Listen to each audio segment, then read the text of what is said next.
Welcome back to Bachelor Unleashed. I will be breaking down the first good pay-per-view in a long while, UFC 314 Volkanovski vs. Lopes. Please leave a like, please subscribe, please leave a comment of your favorite fight from this recent pay-per-view.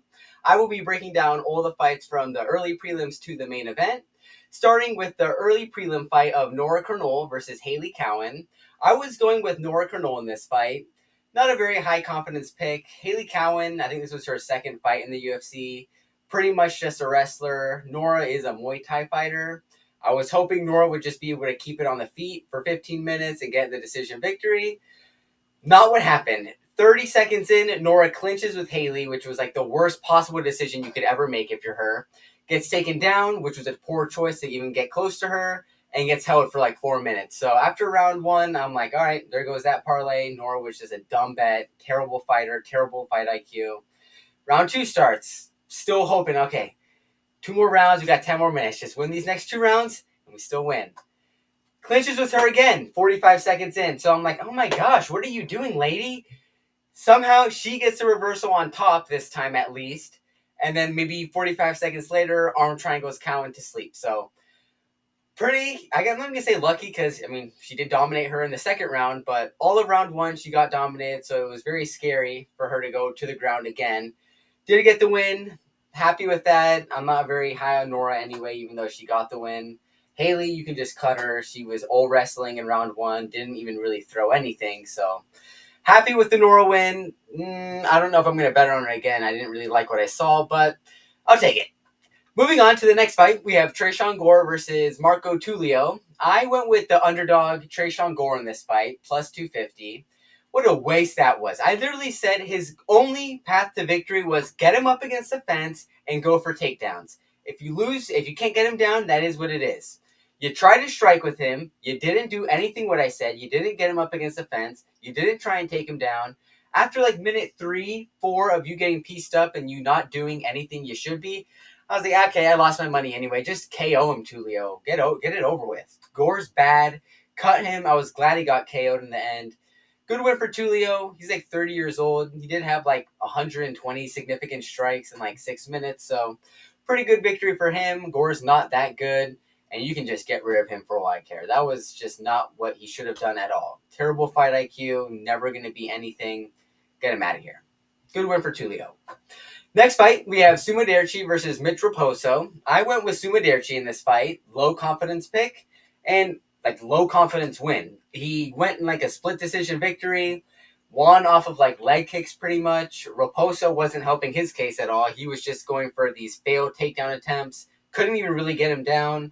And whenever he'd get Madaerji down, bam, Madaerji's right back up. So the Boston Cartel gym, not even Font or Cater are they even that good. So that whole gym is just bad, honestly. I like Rob Font, so I'll give them that one, but Cater's not that good. So Raposo, get him out of here. It's like 2 fights in the UFC, 2 losses. This one was the worst one yet. He lost to Madaerji. Madaerji lost to Schnell. What does that say about you? Madaerji, not a very convincing win. He beat Raposo, but he just won off leg kicks. Nothing damaging with the hands. Didn't try and clinch or throw Raposo on the ground. All just leg kicks, 15 minutes. Won like 2 rounds to 1. So Madaerji, last time I bet on him as well. That was a very boring, poor fight. Next fight, we have Sedriques Dumas versus Michal Oleksiejczuk. I believe I chose Sedriques Dumas. That was obviously a low confidence pick, and he got KO'd in like 3 minutes. Michal Oleksiejczuk, he literally only gets a KO in round 1 or he loses. That's pretty much how every Oleksiejczuk fight goes.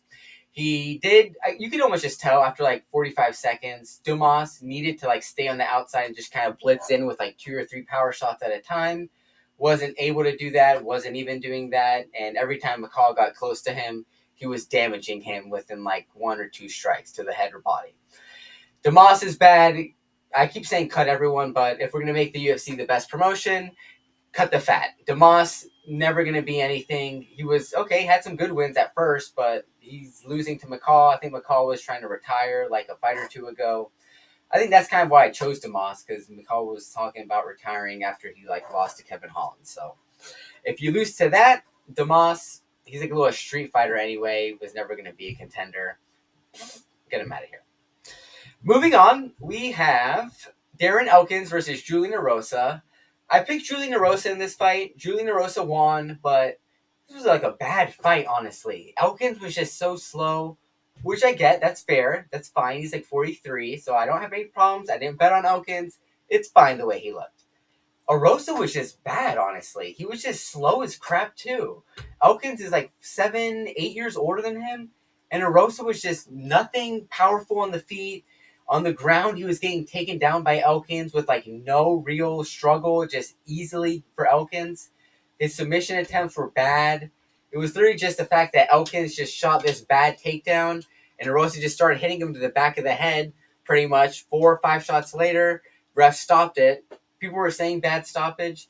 Not really. I think Elkins, if anything, took too many shots to the back of the head because the ref wasn't saying anything.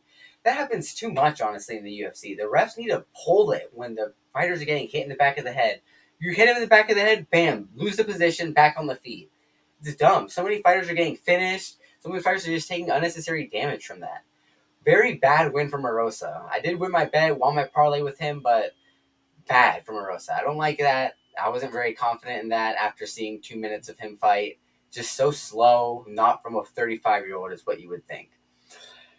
Not betting on him again. Moving on to the next fight, we have Jim Miller versus Chase Hooper.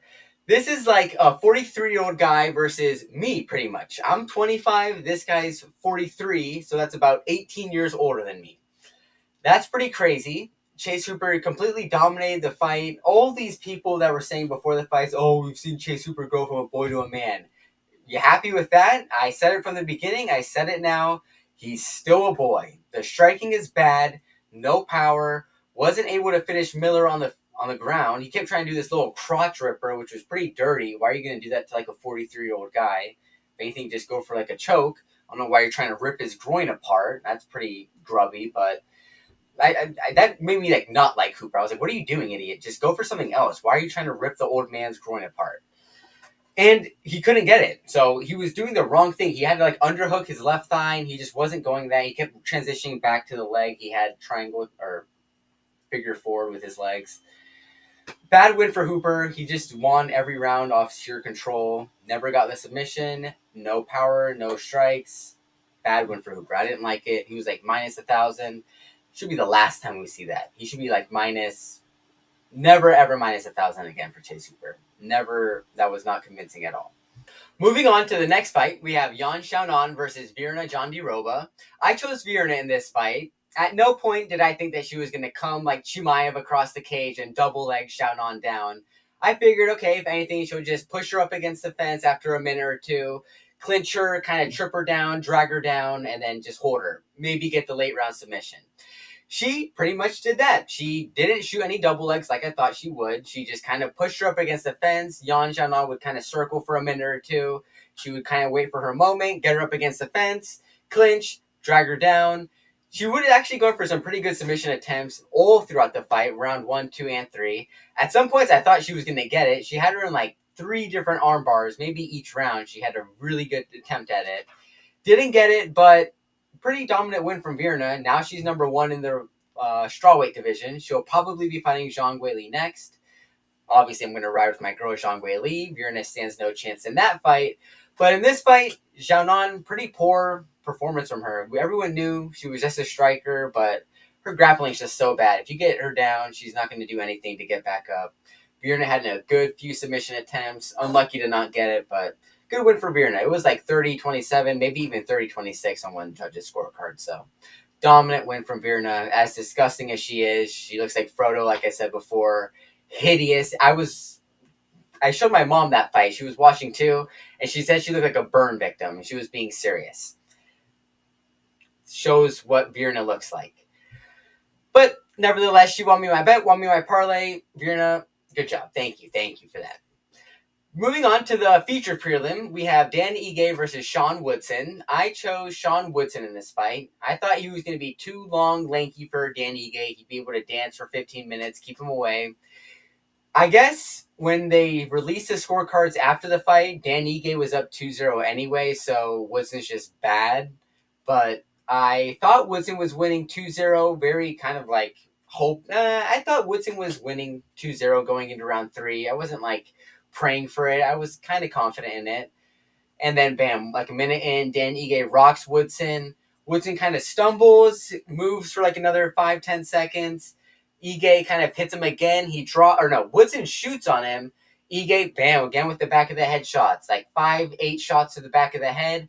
And right when Woodson's getting up, the ref stops it. It was so dumb. Everyone agrees that it was such a bad stoppage. Get rid of that ref. It was so bad, so annoying.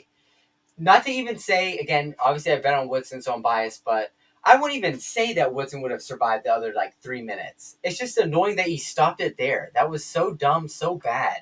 He was literally up. He was on his way up when you waved it off.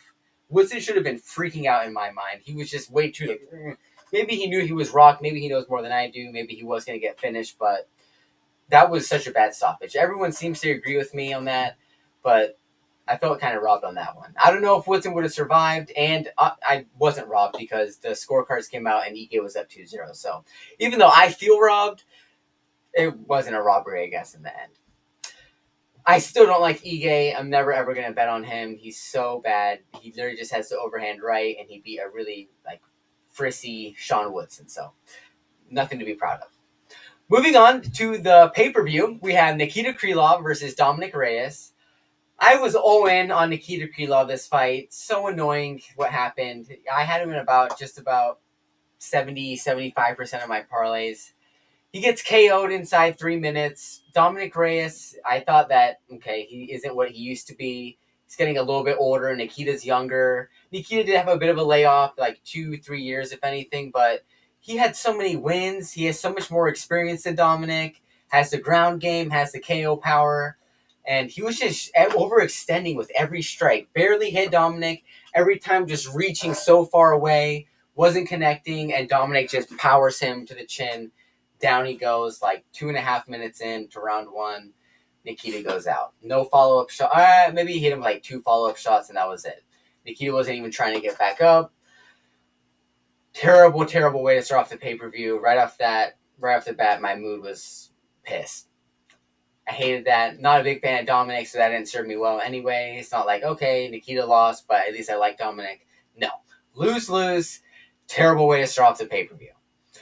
Moving on to the next fight, we have Bryce Mitchell versus Gene Silva.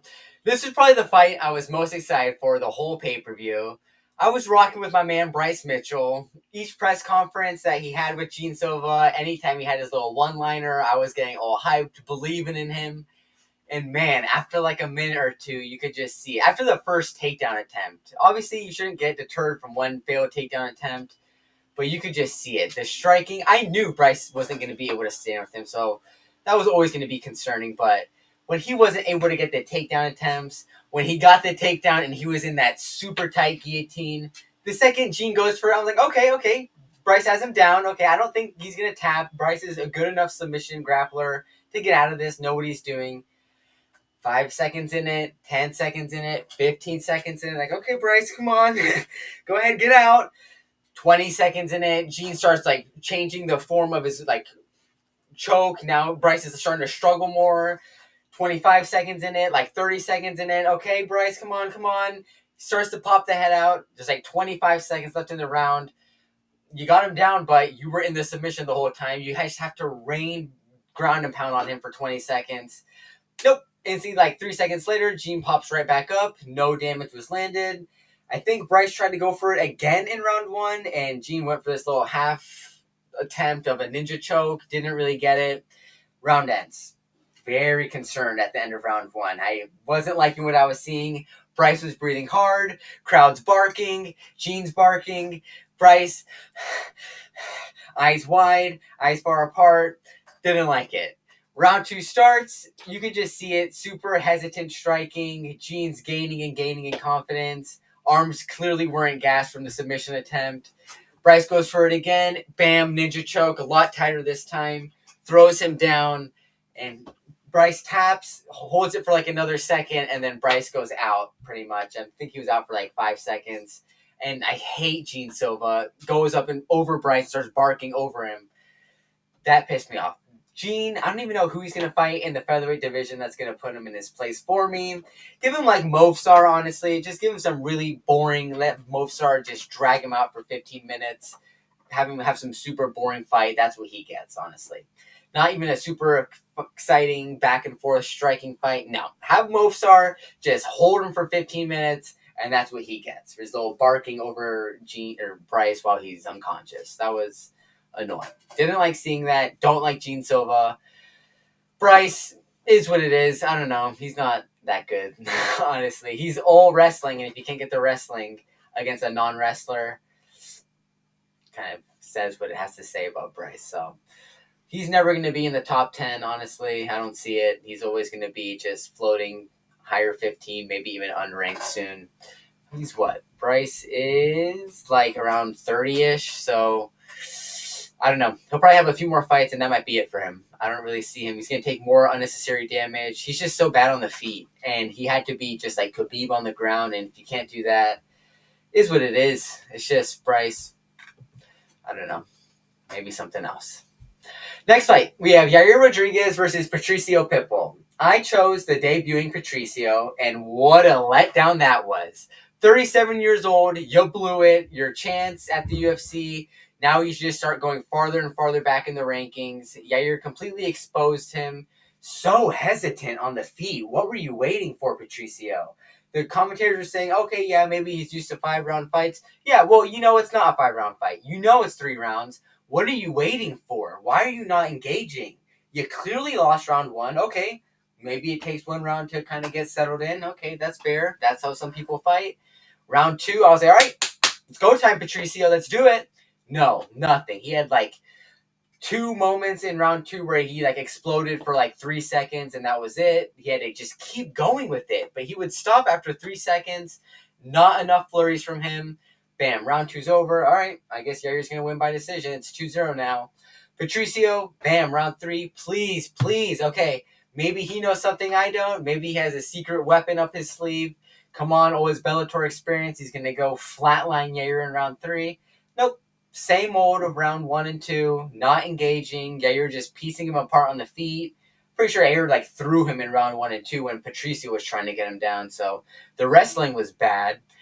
If anything, at the end of round 3 with like a minute left, while Yair had top position on Patricio, who's supposed to be the grappler, Patricio did get like an arm bar where it looked like, to me, I thought he honestly got it. Like Yair's arm looked completely extended for like 2 seconds. But Yair was able to pull his arm out, and then that was pretty much the end of the fight. Yair still stayed on. Yair started going for like a leg lock, which was kind of dumb. He should have just stood up and just, I don't know, circled for another minute, not risked it. But I guess I respect it. He still chose to engage on the ground, went for a leg lock, heel hook, but didn't get it. Yair wins. Did kind of set up a good next fight for him, but I'll go into that next with the main event.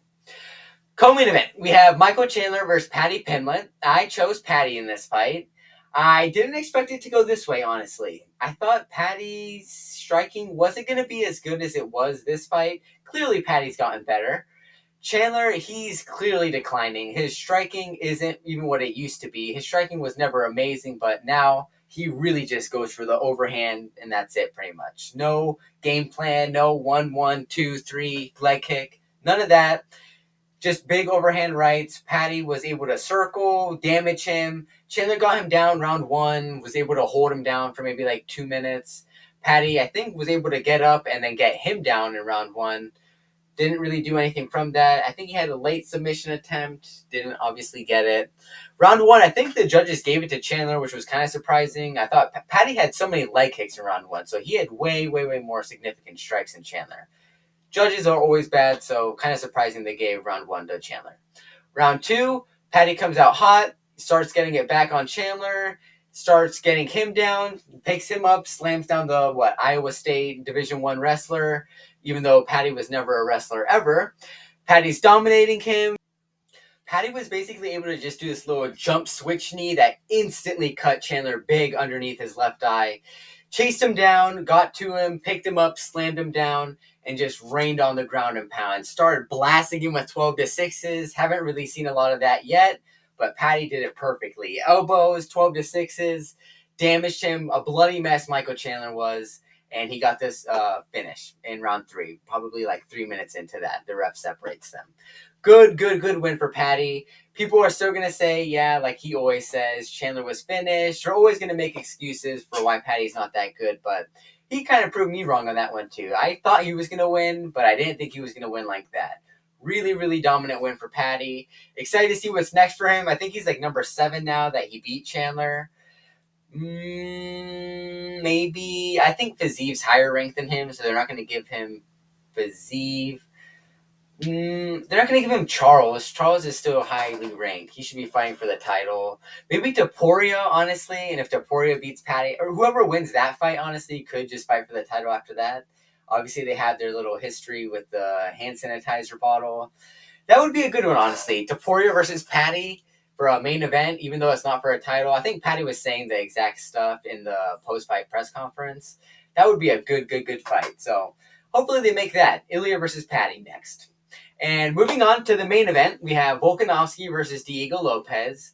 I was running with the underdog Diego Lopes in this fight. He was like plus 150. I thought, man, you have to switch it up. I know you're these powerful hands, but you have to wrestle. You're so good at jiu-jitsu. You have to mix it up. It was only Volkanovski going for the takedown attempts. You weren't even trying to submission attempt on those attempts. You were literally just trying to disengage any grappling and just trying to knock him out all 5 rounds. 25 minutes of just boxing from Diego Lopes. Annoying to watch, as I bet on Diego, so obviously that was annoying. Good win for Volkanovski. He doesn't quite look like what he used to be. Obviously, he's getting older. He did win, but man, if Diego had a better game plan, that could have gone differently. If he had just tried to maybe hold Volk up against the cage, try and tire him out, try and get him down, just give him that thought. Switch it up. Don't just box with him for 25 minutes. Yeah, he knocked him down in round 2. Yeah, in round 4, he had that huge uppercut where he cut Volkanovski's other eye. But other than those 2 moments, it was 49-46 on the judges' scorecards. I thought it was pretty obvious Volkanovski won that fight when it went to the judges' scorecards. Diego, he'll be back. He's only like 30. What I was saying about Yair, now that Yair won, beating Pitbull is not enough for a title shot. That's dumb for him to be calling for that. Diego Lopes, he should now be like number 2, 3, something that he fought for the title. I'm pretty sure even if you fight for the title, if you're like number 10, it'll still shoot you up in the rankings whether you win or lose. So Diego's probably going to be like number 2, number 3. They could do the Guadalajara fight card now in September. Yair versus Diego Lopes, whether it's the main event, co-main event, has to be on the main card. That would be heat with the press conference that they had where they were both going back and forth with each other in Spanish. For those of you that don't really know what was said, basically the story is their gyms in Mexico have historically had a rivalry. Both of their coaches have a rivalry. I guess someone from Yair's gym went to go train at Diego's gym. Diego's story is Yair's training partner that went to go train there disrespected a woman that was training there in his gym. So basically, Diego and 9 other guys beat up Yair's training partner. So Yair was basically calling out Diego on that, like, hey, I've been waiting for this moment to call you out. Why are you being this culon for beating up 10 guys on my one teammate? Diego starts going back, oh, that guy was threatening a woman training partner. So both sides to the story. Don't really know who to believe. Was Yair's training partner really threatening a woman? There's not really any denying that Diego and his 9 other friends at the gym beat up Yair's teammates, so that's not really being denied. So it was a good back and forth. It made the press conference exciting. That would be a good fight to see in September in Guadalajara. They'll probably put like Alexa Grasso on that fight card, and I don't know, probably like Rosas Jr., Manuel Torres, some other Mexicans. Not Brandon Moreno, please. I'm over him. But good win for Volkanovski. He beats Diego Lopes. Lopes will be back. Hopefully they do the Yair fight. For Volkanovski, kind of worst case scenario for featherweight, because now it's kind of a fake champion. Ilya left, so if Diego had won, at least he never lost to Ilya. Volkanovski lost to him, so okay, if Ilya came back, or everyone's going to say Ilya's the real champion. Next fight for Volkanovski, I've heard they were going to do this Bellator debut for Aaron Pico against Movsar, which is just so unfair to Movsar. He's like number 4, 19-0. Give him the title shot versus Volkanovski. It's going to be boring. I'm going to regret saying that because he is a boring fighter, but it's deserved. He's number 4. Why are you making him fight another unranked, high-ranked person? That's dumb. He should be fighting, if anything, number 1, number 2. Why is he fighting so far back in the rankings? Unfair to Movsar. Should be Movsar versus Volkanovski next, and that would be Movsar all day. As much as I don't want that. He's a boring fighter, only ever won by decision, so it's not like he's a finisher. That wraps up UFC 314. Good win for Volkanovski in the main event. Big win for Paddy Pimblett. Very, very annoying for Bryce Mitchell to lose that one. Gene Silva's going to keep rising. They could honestly do maybe Gene Silva versus Yair. I would like that. That would be exciting. That would be a good one. Yair versus Diego, Gene Silva maybe, or give Gene Silva, Movsar, honestly. Have Movsar finish Gene Silva. I'm over his dumb little barking. Either way, thank you guys for watching. Please leave a comment. Please tell me who you guys think is going to win this next UFC event, which would be Machado Gary versus Carlos Prates. That's actually a really good fight, main event. I think the co-main event's Anthony Smith versus Ming Liang from China. So pretty much main event good, rest of it bad. But the main event's going to be good. I think I'll honestly go with Machado Gary, even though the Fighting Nerds are so undefeated this whole year and last year. I'll go with Machado on that card. Early prediction, but please leave in the comments who you think is going to win. Please like and subscribe. I will probably be posting my soccer predictions video tomorrow, and I'll recap my previous soccer predictions from the earlier video. Thank you guys for watching, and I look forward to seeing you guys in the next one.